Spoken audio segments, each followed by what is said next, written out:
बिस्मिल्लाहिर्रहमानिर्रहीम। अस्सलाम वालेकुम। आज हम जिस टॉपिक को डिस्कस करेंगे वो गूगल नोटबुक एलएम है। Google notebook LM basically data के एनालिसिस के लिए भी यूज़ होता है और स्पेशली टीचर्स इसको अपने किसी पर्पस के लिए इस्तेमाल कर सकते हैं, अपने टॉपिक को टीच करने के लिए, बताने के लिए, समझाने के लिए। तो let me start with Google notebook LM. उसके लिए हम ब्राउज़र को ओपन कर लेते हैं और यहाँ पर हमने सिंपली नोटबुक एलएम टाइप करना है। जब हम नोटबुक एलएम टाइप करेंगे तो यहाँ पे गूगल नोटबुक एलएम की जो वेबसाइट है वो ओपन हो जाएगी। अब यहाँ से सबसे पहले हम इसको लॉगिन करेंगे। ऑलरेडी यहाँ पे देखिए ये लॉगिन हुआ है। एक बड़ा सिंपल सा मेथड है लॉगिन करने का। तो नोटबुक पे काम करने के लिए बेसिकली ज़रा पहले हम इसके इंटरफ़ेस को अंडरस्टैंड करते हैं। इसके इंटरफ़ेस में अंदर ये जो चीज़ें आपको इस टाइम नज़र आ रही हैं, ये सारी की सारी वो नोटबुक्स हैं जो ऑलरेडी यहाँ पे क्रिएटेड है। ठीक है। हम इसकी फ़ीचर नोटबुक्स पे भी जा सकते हैं। फ़ीचर नोटबुक्स वो हैं जो हमें गूगल ने ऑलरेडी बना के दी हुई हैं डिफरेंट टॉपिक्स के ऊपर, राइट। और ये वो नोटबुक्स है, मैं वापस आता हूँ इधर, माय नोटबुक्स। ये वो नोटबुक्स हैं जो मैंने अपने अकाउंट से क्रिएट की हुई हैं। अब इसी तरह से अगर मुझे एक नई नोटबुक क्रिएट करनी है तो नई नोटबुक क्रिएट करने के लिए हम एक क्रिएट न्यू नोटबुक की ऑप्शन को यूज़ करते हैं। यहाँ से मैंने क्रिएट न्यू नोटबुक किया और उसने मेरी एक नोटबुक को क्रिएट कर दिया जी। अब ये है एक्चुअल इंटरफेस जहाँ से हमने आगे मूव करना है। वो ये कि नोटबुक को क्रिएट करने के लिए हमें रिसोर्सेज देना पड़ते हैं ताकि हम उससे अपना मटेरियल क्रिएट कर सकें। अब वो रिसोर्सेज में हम वेब से भी ऑप्शन यूज़ कर सकते हैं, इंटरनेट से भी। हम किसी लोकल फ़ाइल को अपलोड भी कर सकते हैं जिससे वो हमारी मटेरियल को क्रिएट करता है। हम यूट्यूब का कोई लिंक भी दे सकते हैं। हम अपनी गूगल ड्राइव से भी डाटा उठा के दे सकते हैं और इवन देन हम किसी टेक्स्ट को कॉपी करके भी यहाँ पर ऐड कर सकते हैं। गूगल नोटबुक एलएम की खासियत ये है कि इवन देन इमेजेस से आपकी रिक्वायरमेंट्स को, जो भी आपने काम करवाना है, फॉर एग्जांपल आपने फ्लैश कार्ड बनवाने हैं, माइंड मैप बनवाना है, आपने इन्फोग्राफिक्स बनवाने हैं, वो सारी की सारी वहीं से वो क्रिएट कर देता है। फ़िलहाल मैं यहाँ से वेब पे चलता हूँ जी और वेब पे जाके क्लिक करता हूँ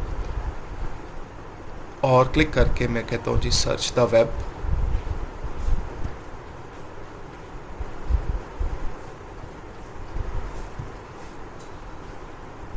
हम एक काम करते हैं, यहाँ से मैं एक नई विंडो लेता हूँ और नई विंडो लेकर यहाँ से वेब से मैं किसी एक टॉपिक को सर्च करता हूँ। चले मैं सर्च करता हूँ जी कंप्यूटर साइंस से रिलेटेड हम एक टॉपिक ले लेते हैं, जॉन वॉन न्यूमन। ठीक है। अब मैं आपको गूगल नोटबुक एलएम की पावर दिखाता हूँ। मैं यहाँ से कोई एक इमेज ले लेता हूँ, ठीक है, और इमेज में यहाँ से मैं जॉन वॉन न्यूमन की आर्किटेक्चर को ढूंढने, यहाँ पे बेसिकली इसने सिर्फ पिक्चर्स दे दी हैं तो यहाँ से मैं थोड़ा सा उसको समझाता हूँ कि जो मुझे जॉन वॉन न्यूमन आर्किटेक्चर की पिक्चर्स जो है वो दिखाओ। अब ये मुझने एक जॉन वॉन न्यूमन आर्किटेक्चर की डिफरेंट पिक्चर जो है वो शो करवा दी। इसमें से हम किसी एक पिक्चर को ले लेते हैं, फॉर एग्जांपल दिस वन, ठीक है, और इसके ऊपर राइट क्लिक करके हम इस इमेज को सेव इमेज एज कर लेते हैं। जब मैंने सेव इमेज एज किया तो इसने कहा जी मैं यहाँ पे आपके इमेज को सेव करने जा रहा हूँ और मैंने कहा जी ओके। ये देखें ये इसका नाम है और यहाँ से मैंने सेव के बटन पे क्लिक किया ताकि मेरा ये इमेज सेव हो जाए। हम ज़रा मेक श्योर कर लेते हैं कि हमारा इमेज हमारी रिक्वायर्ड फॉर्मेट में सेव हुआ है या नहीं हुआ। इस टाइम मैं क्रोम बुक यूज़ कर रहा हूँ, आपको इसी वजह से इंटरफेस विंडोज़ के अगेंस्ट थोड़ा चेंज नज़र आएगा। फ़र्क नहीं पड़ता क्योंकि मैं जिस एआई टूल पे भी काम करूँगा वो ऑनलाइन है। और वेबसाइट से जब भी आप किसी एआई टूल को यूज़ करते हैं तो वो हर सिस्टम को सपोर्ट कर जाता है। तो यहाँ से मैंने चूँकि इमेज अपना डाउनलोड किया था डाउनलोड्स में, तो ये रहा डाउनलोड्स, और डाउनलोड्स में यहाँ पर हमारा कहीं इमेज होगा जी। डाउनलोड्स 1 में चेक कर लेते हैं, पिक्चर्स में चेक कर लेते हैं, शायद पिक्चर्स में आया हो।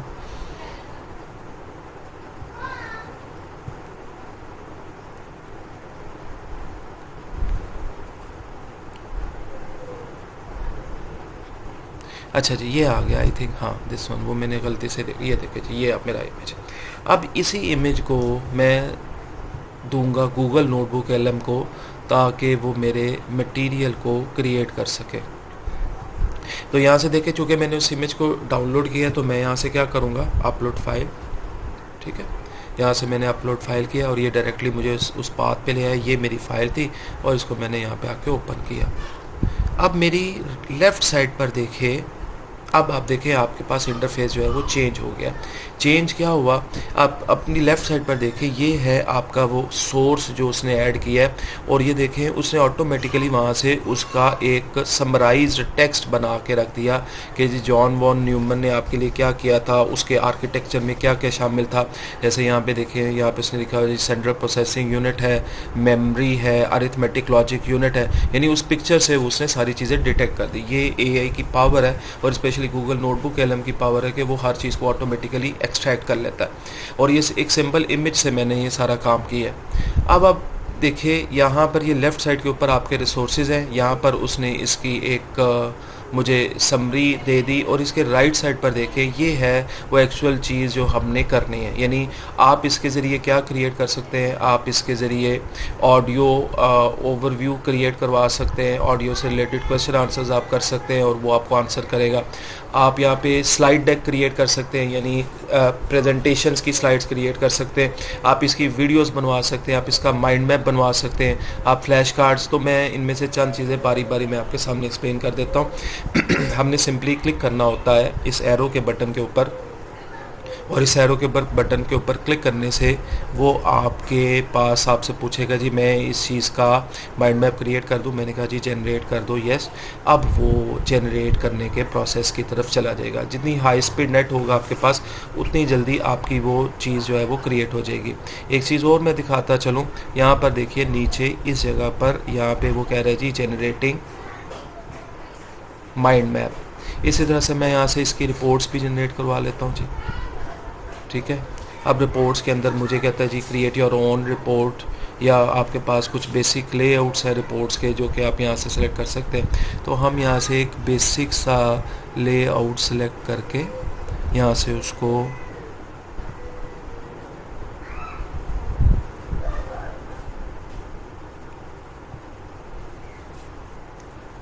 इसके ऊपर जनरेट नहीं आ रहा, हम कोई और वाला लेते, ब्रीफिंग डॉक ये वाला लेते, और यहाँ से इसने इसको रिपोर्ट को जनरेट करना शुरू कर दिया। इसी तरह से यहाँ से मैं डेटा टेबल्स के ऊपर क्लिक करता हूँ। यानी जो समझने की और समझाने की बात है वो ये है कि आपका एक सिंपल क्लिक है, और उस सिंपल क्लिक से आपके पास ये सारी चीज़ें क्रिएट कर देता है। तो मैं बारी बारी सारी की सारी चीज़ों को जनरेट करवा देता हूँ ताकि ये सब कुछ जनरेट हो जाए, और फिर मैं बारी बारी इनकी आउटपुट आपको दिखा सकूँ। मैं इससे एक इन्फोग्राफिक्स भी बनवाता हूँ जी, ठीक है। और यहाँ से इन्फोग्राफिक्स के डिफरेंट बेसिक सेटिंग्स है, हम यहाँ से स्टैंडर्ड वगैरह चूज़ कर सकते हैं, कोई भी एक इसका इंटरफेस चूज़ कर सकते हैं। तो यहाँ से इसको भी मैंने यहाँ से आके जनरेट कर दिया।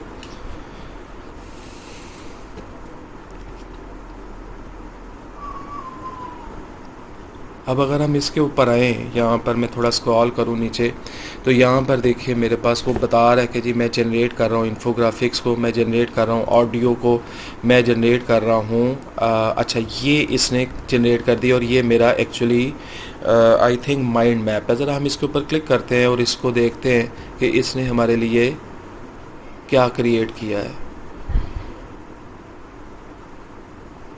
अच्छा जी, ये डेटा टेबल है जी, ये इसने डाटा टेबल बनाया। अब आप यहाँ से किसी भी सोर्स के ऊपर आते हैं ना, तो आपके पास ये वाला बटन है जिसे आप वापस जा सकते हैं।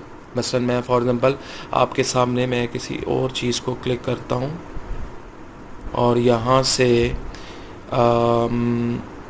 और इसने क्या क्रिएट किया है, एनालिसिस ऑफ वॉन न्यूमन और ये माइंड मैप। ज़रा माइंड मैप के ऊपर क्लिक करता हूँ। ये जी माइंड मैप है इसका, वॉन न्यूमन का।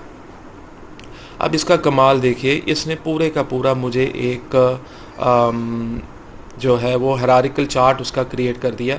ये अगर मैं इस बटन के ऊपर क्लिक करूँगा तो ये मेरे पास मैक्सिमाइज हो जाएगा।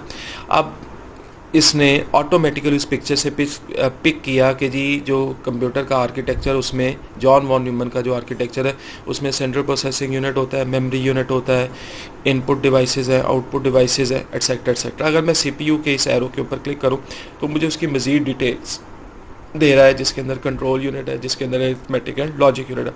अगर मैं मेमोरी यूनिट के ऊपर क्लिक करूं तो मेमोरी यूनिट के अंदर कहता है जी ऑपरेटिंग सिस्टम आपका मेमोरी यूनिट में लोड होता है, आपके एप्लीकेशन सॉफ्टवेयर लोड होते हैं, ठीक है। अब इसको मैं यहाँ से जूम भी कर सकता हूँ, व्यू भी कर सकता हूँ और यहाँ से मैं इसको बंद भी कर सकता हूँ।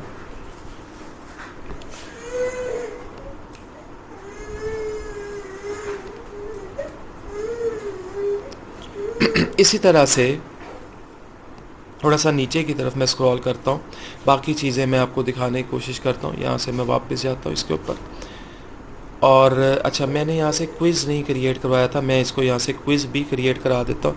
एक सिंपल डिफ़ॉल्ट क्विज़, यहाँ पे मेरे पास डिफरेंट सेटिंग्स हैं, मीडियम लेवल का या जिस लेवल का भी आप क्विज़ जनरेट करवाना चाहते हैं। उसके बाद स्लाइड डेक है, वो मैंने जनरेट नहीं करवाया था शायद, उसको भी मैं यहाँ से जनरेट करवा देता हूँ। अब ये डेफिनेटली इंटरनेट की स्पीड के ऊपर वेरी करेगा, ये कितनी देर में आपकी इस चीज़ को क्रिएट करता है। तो यहाँ से देखिए ये जनरेटिंग है और ये सब कुछ ऑलरेडी क्रिएट कर चुका है। इसमें से कुछ चीज़ें उसने बना दी है, माइंड मैप उसने ऑलरेडी बना दी है। ये जो है इसके ऊपर मैं क्लिक करता हूँ और ये मैं जैसे बोल रहा था, मैंने पहले बंद कर दिया था लेकिन मैं आपको समझा देता हूँ। ये बेसिकली इसने एक रिपोर्ट बना दी है जॉन वॉन न्यूमन के ऊपर। पहले उसकी समरी है, ये देखिए ज़रा, इस समरी के अंदर सेंट्रल प्रोसेसिंग यूनिट क्या कर रहा है, ठीक है। फॉर एग्जाम्पल इसकी मैं कुछ डिटेल्स पढ़ता हूँ। The CPU is the primary processing hub of the architecture. It is composed of two critical units, that is central unit control unit and the arithmetic logic unit. फिर उसने ये बताया कि जी कंट्रोल यूनिट के अंदर क्या है, अरिथमेटिक लॉजिक यूनिट के अंदर क्या है। तो एज अ टीचर हम अपने स्टूडेंट्स को समझाने के लिए, पढ़ाने के लिए इन चीज़ों का इस्तेमाल कर सकते हैं। अगर मैं इसके इस बटन के ऊपर क्लिक करूं तो मैं वापस उस जगह पर आ जाऊंगा जहां पे ऑलरेडी मैंने आपको ये सारी चीज़ें समझा दी हैं। अब मैं इसके ऊपर चलता हूँ, इसको हम अंडरस्टैंड करते हैं।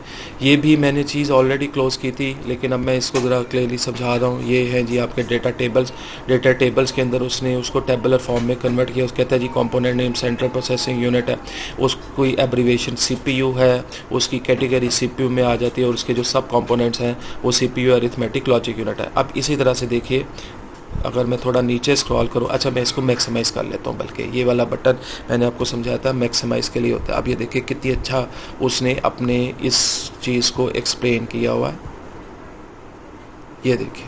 अब उसके बाद कहता है जी मेमोरी यूनिट है, इसकी एब्रीवेशन MU है, कैटेगरी मेमोरी की है, इसके अंदर ऑपरेटिंग सिस्टम लोड होता है, आपके एप्लीकेशन सॉफ्टवेयर लोड होते हैं और मेमोरी करती क्या है, stores a computer operating system, active software programs and data currently in use for quick access by the CPU, ठीक है।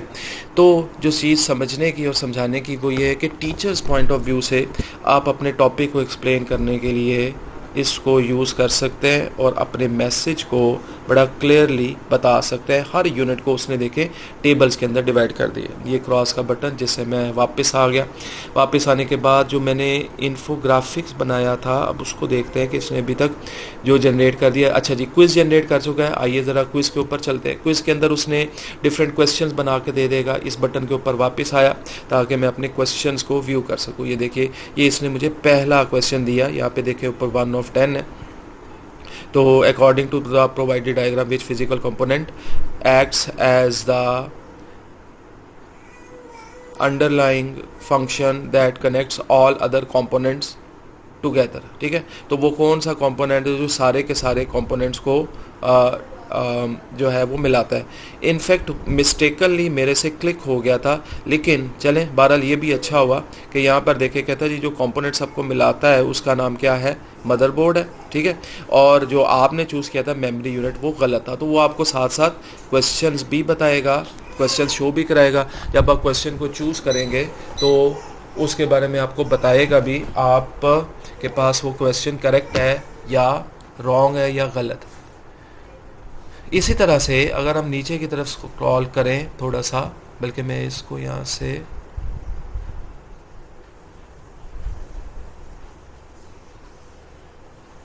ओके ये वाला बटन देखिए, यहाँ से हम नेक्स्ट क्वेश्चन के ऊपर जा सकते हैं। ये मेरे पास नेक्स्ट क्वेश्चन आ गया। अब नेक्स्ट क्वेश्चन में आ कह रहा है जी which two specific units are contained within the central processing unit CPU in this architecture। वो कौन से यूनिट्स हैं जो CPU के अंदर मौजूद होते हैं। अब मैं यहाँ से करेक्ट ऑप्शन देता हूँ, वो है जी control unit and the arithmetic logic unit. तो ये देखिए उसने इस दफ़ा मुझे ये नहीं कहा कि ये आपका आंसर रॉन्ग है, उसने मुझे इसका आंसर बता दिया और किसी रॉन्ग क्वेश्चन को उसने मार्क नहीं किया या उसका करेक्ट आंसर नहीं बताया, क्योंकि वो ऑलरेडी करेक्ट आंसर था। तो इसी तरह से हम स्टूडेंट की प्रैक्टिस के लिए ऑनलाइन प्रोजेक्टर को यूज़ करके या स्क्रीन को यूज़ करके अपने स्टूडेंट्स की प्रैक्टिस के लिए इसका क्विज़ बना के स्टूडेंट से सॉल्व करवा सकते हैं। यहाँ से मैं इसको क्लोज़ करता हूँ जी। क्लोज़ करने के बाद अब हम वापस आते हैं, जो चीज़ें हमने क्रिएट की थी क्विज़ हम ऑलरेडी क्रिएट कर चुके हैं। स्लाइड डेक अभी भी बना रहा है। अब यहाँ पे ये है इसका इन्फोग्राफिक्स।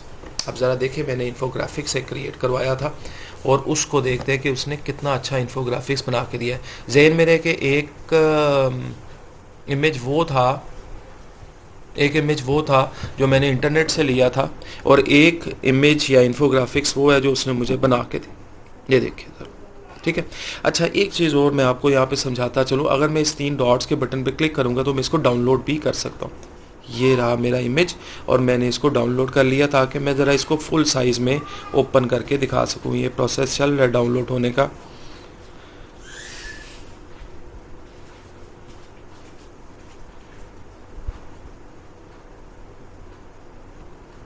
और डाउनलोड ये देखें शो इन फोल्डर करता हूँ ताकि मैं एक दफ़ा इसको फोल्डर से ओपन करके डायरेक्टली आपको दिखा सकूँ कि मेरा ये इमेज डाउनलोड। ये देखें सर, अब यहाँ पे मुझे कह रहा था 4 components of von Neumann architecture. उसके बाद उसने देखिए इनपुट इंटरेक्शन, यानी definitely input unit computer system के साथ इंटरेक्ट करता है। सेंट्रल प्रोसेसिंग यूनिट और अंदर आप गौर कीजिए CPU का हम कंप्यूटर सिस्टम का ब्रेन कहते हैं, तो एक तरह से उसने उसको ब्रेन के स्ट्रक्चर में डिवाइड करके दिया है। मेमोरी यूनिट मेमोरी वो दिखा रहा है, फिर आउटपुट यूनिट और पूरे के पूरे कंपोनेंट्स आपके सामने दिखा रहा है। और ये दरमियान में ये जो आपको नज़र आ रही नहीं, ये कंप्यूटर बसेस है। तो देखें मैंने उसको कितना सिंपल इमेज दिया था और उसने मुझे कितना अच्छा एक इन्फोग्राफिक जनरेट करके दे दिया। एक बात जहन में रखिएगा कि ये जो आपके पास गूगल नोटबुक LM है, ये मैंने यूज़ किया है कंप्यूटर साइंस के एक टॉपिक के लिए, यानी कंप्यूटर साइंस का एक टॉपिक। तो क्या ये कंप्यूटर साइंस के टॉपिक से बनाएगा? आप किसी भी फील्ड से किसी भी चीज़ की प्रेजेंटेशन क्विज़ कंडक्ट करना चाहते हैं, इवन देन आप इसको एक प्रेजेंटेशन टूल के तौर पे और अपने ऑडियंस को अपने साथ इंटरेक्ट करने के लिए यूज़ कर सकते हैं। टीचर्स के लिए भी यूज़फुल है और बाकी कोई भी पर्सन इसको यूज़ कर सकता है। अच्छा जी, यहाँ पर इसका स्लाइड डेक इसने क्रिएट कर दिया है। मैं इसके ऊपर आता हूँ और मैं इसका स्लाइड डेक ओपन करता हूँ जी। ये रहा मेरा स्लाइड डेक, ठीक है। और स्लाइड डेक को मैं फुल स्क्रीन में ओपन करता हूँ। बार बार हम ये चीज़ पढ़ चुके हैं, ठीक है। और ये है जी मेरा स्लाइड डेक, जिसको मैं यहाँ से प्ले भी कर सकता हूँ। ये देखिए, द आर्किटेक्चर ऑफ कंप्यूटेशन, ठीक है, deconstructing the von Neumann model. Deconstructing का मतलब है हम इसको स्टेप बाय स्टेप आगे डिवाइड करके पढ़ेंगे। अगर मैं क्लिक करूंगा, क्योंकि मैंने उसको स्लाइड शो को प्ले किया हुआ है ना, तो क्लिक करूंगा तो मेरे पास नेक्स्ट स्लाइड जो है वो आ जाएगी। ये देखिए उसने उसका पूरे का पूरा एक आर्किटेक्चर समझा दिया, सेंट्रल प्रोसेसिंग यूनिट है और किस तरह से आपका ये चीज़ काम कर रही है। अब डेफिनेटली जो बंदा कंप्यूटर से ताल्लुक़ नहीं रखता होगा उसको ये आर्किटेक्चर तो इस वक्त शायद समझना है, लेकिन इस टाइम जो समझाने का मकसद ये है कि वो ये है कि हम गूगल नोटबुक LM को अपने किसी भी टीचिंग पर्पज़ या किसी भी चीज़ के लिए कैसे इस्तेमाल कर सकते हैं। ये देखिए ज़रा, मदरबोर्ड का स्ट्रक्चर उसने दिखाया हुआ है। मदरबोर्ड के अंदर आगे उसने ये सीपीयू का स्ट्रक्चर दिखा रहा है, जिसमें central unit, I must say control unit भी हम इसको कहते हैं, और अरिथमेटिक लॉजिक यूनिट बताया। फिर उसने ही बताया जी कंट्रोल यूनिट क्या करता है, अरिथमेटिक लॉजिक यूनिट क्या होता है। तो कंप्लीट एक प्रेजेंटेशन उसने आपको बना के दी है। सेम प्रोसेस यहाँ पे अगर आप क्लिक करेंगे तो आप इसको डाउनलोड कर सकते हैं एज PDF और डाउनलोड कर सकते हैं as PowerPoint file as per your need, right. तो यहाँ से मैं इसको एक दफ़ा फिर से क्लोज कर देता हूँ। तो बाकी चीज़ों की तरफ भी चलते हैं और देखते हैं कि उसने भी हमारे लिए क्या क्या बना दिया है। यहाँ पर वॉन न्यूमन, ये स्लाइड उसका वो क्या कहते हैं स्लाइड शो था, और ये है जी मेरी आई थिंक वीडियो भी उसने क्रिएट करके दे दी है मुझे। तो आइए ज़रा इसको समझने की कोशिश करते हैं। नहीं, ये you are using to listen to this right now. Yeah, I mean, it could be a smartphone in your pocket or maybe a sleek lap. ये जी ऑडियो ओवरव्यू है। अब इस ऑडियो ओवरव्यू के अंदर गूगल नोटबुक ने 2 लोगों की एक ऑडियो क्रिएट की है और वो इस टॉपिक को डिस्कस कर रहे हैं। जॉन वॉन न्यूमन का कंप्लीट टॉपिक है जिसको आप सुन सकते हैं। सुनिए जरा। Top sitting on your desk. Right, or even like a massive gaming rig tucked under a table somewhere. We spend practically our whole lives interacting.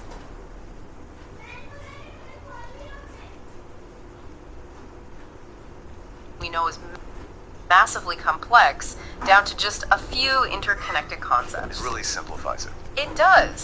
By following those arrows, like you mentioned, we are going to see the fundamental loop of computation. It forces us to stop thinking about apps or websites and start thinking about, well, ठीक है, fundamentals of computation और fundamentals of computations John von Neumann ने दी। ये 19 minutes की audio है जो उसने मुझे जनरेट करके दी। ठीक है, तो आप हम इससे भी स्टूडेंट्स को समझा सकते हैं कि ये आर्किटेक्चर किस तरह से काम कर रहा है। ये था मेरा इन्फोग्राफिक्स, ये था मेरा क्विज़ जो मैं ऑलरेडी आपको दिखा चुका, ये ऑडियो ओवरव्यू जो कि हमने क्रिएट कर दिया। ठीक है, और ये इसका डेटा टेबल था। अब मैं जिस चीज़ को दिखाना चाहता हूँ वो एक चीज़ रह गई, वो है इसका वीडियो ओवरव्यू। और वीडियो ओवरव्यू के लिए अब जहाँ तक मुझे याद पड़ता है, पता नहीं मैंने शायद वीडियो ओवरव्यू के ऊपर क्लिक भी किया था या नहीं किया था।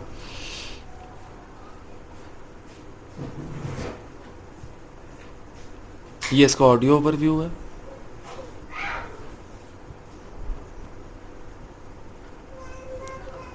दोबारा से मैं चेक कर लेता हूँ। क्विज है, वॉन न्यूमन आर्किटेक्चर यानी इसका इन्फोग्राफिक्स है, ये इसके डेटा टेबल्स हैं, ये इसकी रिपोर्ट्स हैं, और ये इसका माइंड मैप है। मिस्टेकनली मैंने उसके ऊपर क्लिक नहीं किया था, कर देना चाहिए था, क्योंकि अगर मैं अभी करता भी हूँ तो ये थोड़ा सा टाइम ज़्यादा ले लेगा। चले हम यहाँ से इसके वीडियो ओवरव्यू के ऊपर भी क्लिक कर देते हैं। अब इसने पूछा जी आप किस टाइप की वीडियो बनाएंगे, ये इसके बेसिक स्टैंडर्ड्स वगैरह हैं। हम सिंपल से सिंपल जनरेट करवाने की कोशिश करेंगे ताकि हमारे पास एक वीडियो जो है वो बन के आ जाए। अब ये वीडियो क्या होती है, ये बेसिकली एक पूरी वीडियो एनिमेशन होती है जिसके अंदर वो एक दफ़ा फिर से उस टॉपिक को विद एनिमेशंस समझाने की कोशिश कर रहा होता है। लेकिन ये वीडियो बनाने का जो प्रोसेस है ये थोड़ा सा लेंथी होता है, यानी ये थोड़ा सा टाइम ले सकता है, जिसके अंदर जब आप इसके ऊपर क्लिक करेंगे, लेकिन आप मेरा ख्याल है सारी बातों को फॉलो करके होंगे कि जिस तरह से हम यहाँ पे क्रिएट कर सकते हैं। ये बड़ा एक सिंपल टॉपिक है मगर बहुत ज़्यादा एक्सप्लेनेटरी फॉर्म में चीज़ों को डिस्क्राइब करता है। मैं आपके सामने एक और नोटबुक क्रिएट करता हूँ ताकि आपको ज़रा एक दफ़ा फिर से समझ आ जाए। एक चीज़ ध्यान में रखिएगा, नोटबुक को ओपन करने के बाद वो आपसे लॉगिन मांगता है, जो कि मैंने ऑलरेडी यहाँ पे लॉगिन किया हुआ था, तो इसलिए मैंने यहाँ पे मुझे लॉगिन करने की ज़रूरत नहीं पड़ी। हमने एक इस प्रोसेस के साथ क्रिएट न्यू नोटबुक करना है। ठीक है, ये रहा क्रिएट न्यू नोटबुक। अब जहाँ पे क्रिएट न्यू नोटबुक किया तो उसने कहा जी मैं आपकी एक नई नोटबुक बना दूँ। उसने यहाँ पे नोटबुक क्रिएट कर दी। अभी मैंने आपको जो मेथड बताया कि जी आप किस तरह से अपनी नोटबुक क्रिएट कर सकते हैं, उसमें से मैंने सिर्फ आपके सामने जो एक मेथड रखा है वो रखा हुआ है अपलोड फाइल। मैंने इंटरनेट से एक इमेज लिया और उसको अपलोड किया और देखिए उसने कितना डिटेल्ड फॉर्म में मुझे वो टॉपिक एक्सप्लेन करके दे दिया। तो this is the best tool for the teachers to explain. दूसरा ये कि हम यहाँ पर YouTube का कोई लिंक भी दे सकते हैं, हम ड्राइव से भी फाइल अपलोड कर सकते हैं, हम कोई कॉपीड टेक्स्ट भी दे सकते हैं और हम इंटरनेट से भी किसी चीज़ को सर्च कर सकते हैं। मैं यहाँ पे एक और काम करता हूँ, और जो मैंने गूगल के ऊपर सर्च किया था, और वो मैंने जो सर्च किया था वो इमेज था। इस दफ़ा मैं कहता हूँ जी तुम मुझे यहाँ से ऑल यानी ऑल सर्च करके दो। जब वो ऑल सर्च करेगा तो वो वेबसाइट्स के लिंक्स भी सर्च करके लाएगा।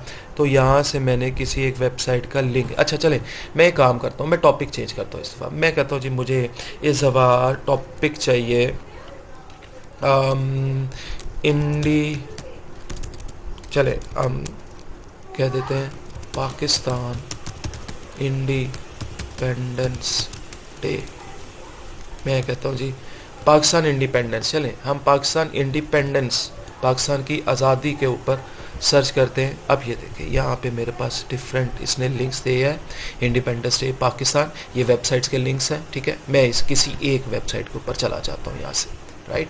मैं किसी एक वेबसाइट पे गया। अब मैंने वेबसाइट से डायरेक्ट नहीं पढ़ना, ये विकीपीडिया की वेबसाइट है जहाँ पर पाकिस्तान इंडिपेंडेंस के बारे में सारी डिटेल्स आ रही हैं। मुझे सिर्फ और सिर्फ इस लिंक को यहाँ से सिलेक्ट करना है, राइट क्लिक करना है। यहाँ से मैंने इसको क्या करना है, कॉपी करके मैंने वापस जाना है कहाँ पर, नोटबुक में, और नोटबुक में यहाँ पर राइट क्लिक करके मैंने पेस्ट कर दिया, दैट्स इट, ठीक है। और यहाँ से मैंने उसको कहना है जी तुम मेरी नोटबुक को क्रिएट कर दो, और इसने यहाँ से ये देखिए ये लिंक ले लिया। इस लिंक से रिलेटेड वो यहाँ पे बेसिक नोटबुक क्रिएट कर रहा है, Pakistan independence day history and national celebrations, और उसकी समराइज डिटेल्स दे रहा है। और बाकी राइट साइड के ऊपर वही सेम प्रोसेस है जहाँ से आप इसका इन्फोग्राफिक्स बनवा सकते हैं, क्विज बना सकते हैं, रिपोर्ट्स बनवा सकते हैं, स्लाइड डेक्स क्रिएट करवा सकते हैं, ऑडियो ओवरव्यू क्रिएट कर सकते हैं, और बाकी सारी की सारी चीज़ों को आप क्रिएट कर सकते हैं, ठीक है। सिमिलरली अगर मैं इसको भी यहाँ से क्लोज़ कर दूँ और यहाँ से वापस जाऊँ,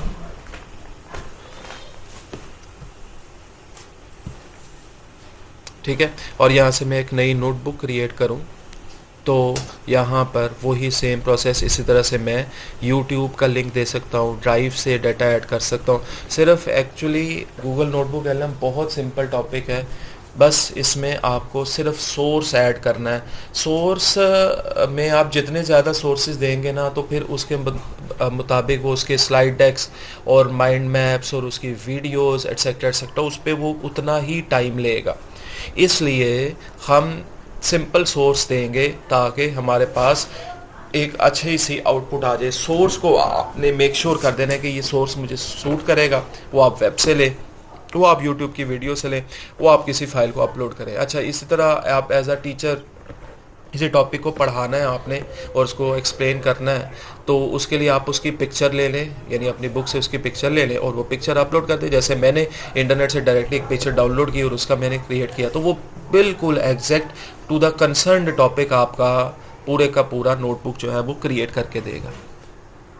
लास्टली ये है कि जो मैंने अभी आपके सामने एक नोटबुक बनाई थी पाकिस्तान इंडिपेंडेंस डे के ऊपर, तो वो देखें ये पाकिस्तान इंडिपेंडेंस डे की वो नोटबुक है जो पड़ी हुई है, और ये वो नोटबुक है जो मैंने ऑलरेडी थोड़ी देर पहले बनाई थी जिसके अंदर वो सारी चीज़ें क्रिएट की थी। मैं इसका ना टाइटल एडिट कर देता हूँ और इसको मैं नाम दे देता हूँ, यानी मैंने इसकी नोटबुक किस टॉपिक के ऊपर बनाई थी, जॉन वॉन न्यूमन। अब अगर मैं गलत नहीं तो आई थिंक ये वही वाली नोटबुक है जो मैं क्रिएट की थी मैंने। एनी हो, मैं इसको चेक कर लेता हूँ। ये जॉन वॉन न्यूमन की नोटबुक है और इसके अंदर हम देखते हैं, नहीं ये वो वाली नोटबुक नहीं है। आई थिंक ये होगी क्योंकि उसने उसको नाम दे दिया था। मैं बैक जाता हूँ, ये वाली नोटबुक होगी जो अभी मैंने क्रिएट की है। इसके ऊपर मैं क्लिक करता हूँ।